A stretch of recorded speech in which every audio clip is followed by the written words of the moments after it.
What if the Queen's last private message wasn't one of peace, but a final declaration that would split the royal family in two? It wasn't King Charles. It wasn't Prince William. It was Princess Anne, the most stoic, silent force in the monarchy, who carried the weight of her mother's last, unspoken decision. A decision so personal, so explosive, that it remained buried in the shadows of Windsor Castle. Until now. Before we continue, please hit the like button, subscribe to the channel, and turn on the notification bell for updates. This isn't just another royal drama.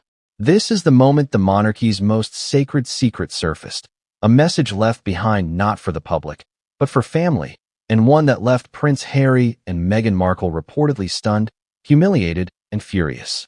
Why now? Why after all this time? Let me take you back to the final days of Queen Elizabeth II.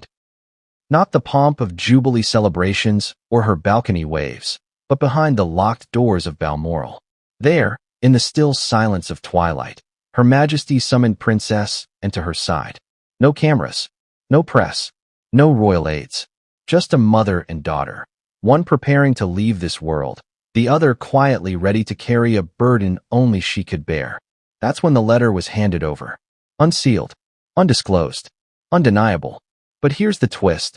This letter was never meant to be made public. Not yet. So why hasn't chosen to speak now? What exactly did the Queen say about Archie and Lilibet that has reportedly left Meghan Markle pacing the halls of her Montecito mansion, while Harry is said to be making desperate calls to the palace? The answer may lie in the growing pressure Harry and Meghan are putting on the crown. Reports have resurfaced that the Sussexes have been privately lobbying for their children to be recognized as HRH, Royal Highnesses. With all the titles, perks, and prestige that come with being born into the monarchy. But behind closed doors, the atmosphere couldn't be colder. According to palace insiders, the Queen had already made her mind up, not out of malice, but out of legacy. Her final written words were not meant for the cameras. They weren't scripted by courtiers. They were handwritten, raw, and honest. And now, those words have surfaced. They are as direct as they are devastating. Archie and Lilibet will never be royals. That was my final wish. Did the Queen really write that? Did she truly intend to exclude two of her great-grandchildren from the royal lineage, forever? Or is this just another palace move to protect the crown from what some insiders call the Sussex brand? And if this was her final wish, why wasn't it made public until now? The answer lies in the next chapter, where a sealed envelope, a private family meeting, and a whisper from the grave would ignite the most painful feud the royal family has seen since the abdication crisis. Because what Princess Anne found in that letter changed everything. What exactly did Princess Anne find that changed everything? It started with a leather-bound box. Simple, unassuming, tucked behind a drawer in the Queen's private study at Balmoral. A room no one had dared to disturb since Her Majesty passed. But Anne, ever the dutiful daughter, ever the protector of her mother's privacy, was the only one allowed to sort through it. At first, it was letters to diplomats, small gifts, trinkets. But then, a thin envelope, yellowed slightly at the edges. The Queen's personal monogram pressed into the flap. No address, no stamp, just one name written in her delicate, unmistakable script. Anne. Why her?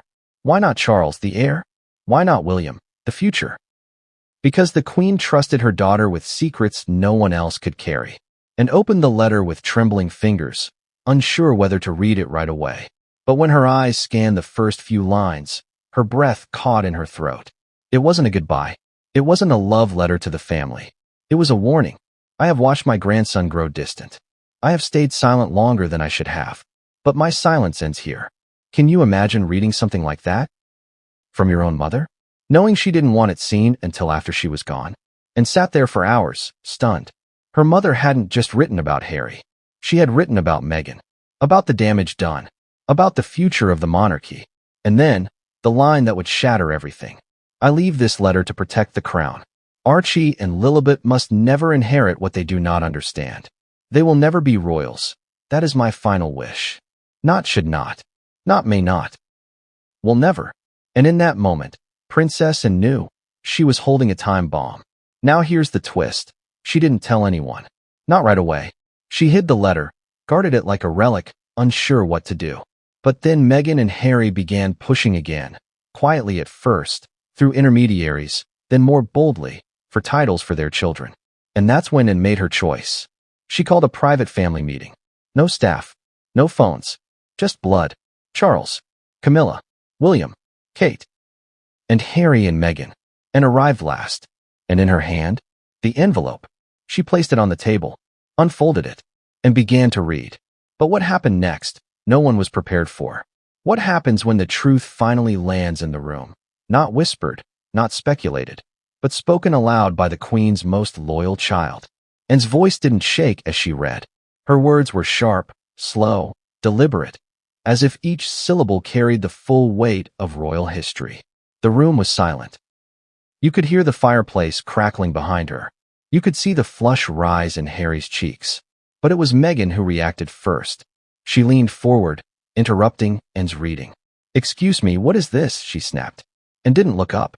She simply continued. "This is the Queen's written instruction, her personal wish," and said, "And I am delivering it, as I was asked to." Then came the line, the one that would ignite a firestorm. "Archie and Lilibet will never be royals." That was my final wish. No room for interpretation. No room for compromise. At that moment, Harry reportedly stood up.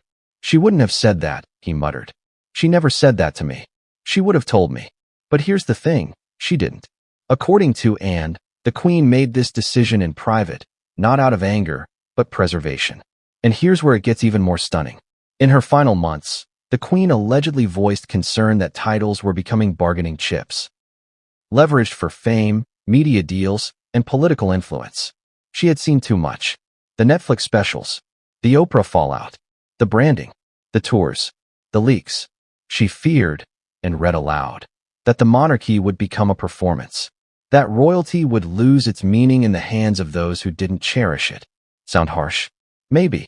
But remember, this was a monarch who gave her entire life to duty, who met every prime minister, every head of state, every crisis with composure. Her final wish wasn't about punishing great-grandchildren. It was about safeguarding a legacy. And yet, Meghan wouldn't accept it. "This is character assassination," she reportedly snapped. "You're twisting her words." But Anne, cool and composed, slid the original letter across the table. "Then read it for yourself." Charles remained silent. William, eyes fixed on the floor. Kate reportedly held her breath. What would Meghan do? She picked it up. She read. And then she slammed it back on the table. "This changes nothing," she said. But that wasn't true.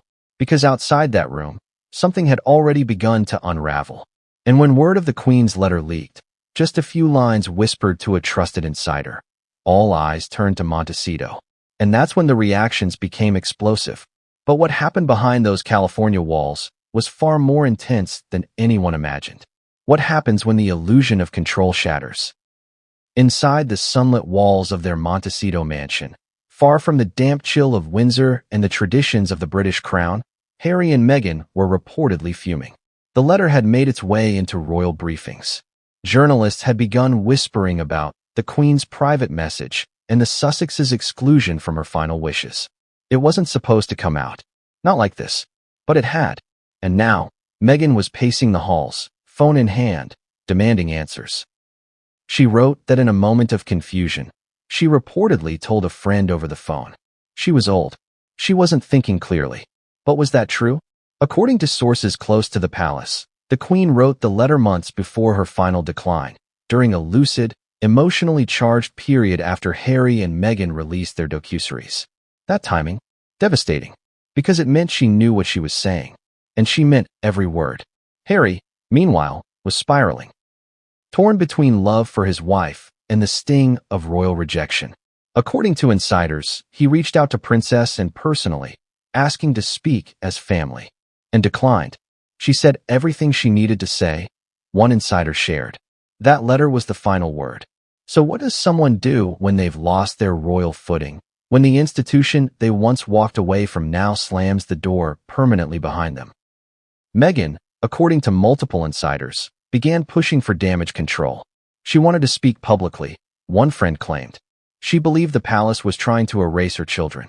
And that's where the temperature skyrocketed. Harry reportedly called his father, King Charles, demanding clarity. "You're the king now," he allegedly said. "You can override this. You can fix this." But Charles's response? Cold. Firm. "I won't go against your grandmother's last wish." That's when Harry lost it. "She never said this to me. She loved my children." But here's the painful twist. Love and legacy are not always aligned. The Queen may have loved them, but that didn't mean she saw them as part of the future of the monarchy. And then came the moment that silenced even Meghan. During a follow-up call, and reportedly repeated the Queen's own words. She told me personally, "Duty ends where self-interest begins." The phone line went quiet. Because for all the noise, all the accusations, all the PR strategy, those words cut deeper than any title ever could. But just when the dust seemed ready to settle, an anonymous insider from Buckingham Palace dropped one final bombshell. A second letter exists, one no one has seen, and its contents? Well, that is where this story takes a turn no one expected. What if the letter we've been talking about wasn't the last one? Weeks after Princess Anne read the Queen's final words aloud, whispers began to circulate. A second letter, handwritten, still undisclosed. And this one, it wasn't addressed to Anne, or Charles, or William. It was reportedly addressed directly to Harry. Locked away in a private vault within Buckingham Palace, the second letter is said to be shorter, sharper, and more personal. "Harry, my grandson, I have watched you struggle. I have watched you suffer. But I have also watched you choose." That line alone reportedly shook the inner circle of the palace. Because it wasn't just a goodbye, it was a reckoning. Did Harry ever receive it? Did Meghan intercept it? Or is it still sealed, waiting for the right moment, or the right hands? One insider claims it may never be released. Another says it's already been read, and that's why Harry hasn't been back to the UK in months. Either way, what we know is this. The Queen's legacy is not one of favoritism. It's one of duty, stability, and, at times, painful decisions. She lived through war, scandal, and the weight of the world. She knew what the monarchy needed to survive, and in her final moments, she protected it with the only weapon she had left, her words. And those words weren't just about Archie and Lilibet. They were about a crown, a country, and a future she knew would be fragile in the wrong hands. So what now? Will Harry fight to reclaim a legacy already written without him? Will Meghan launch her counter-story to rewrite the narrative once again?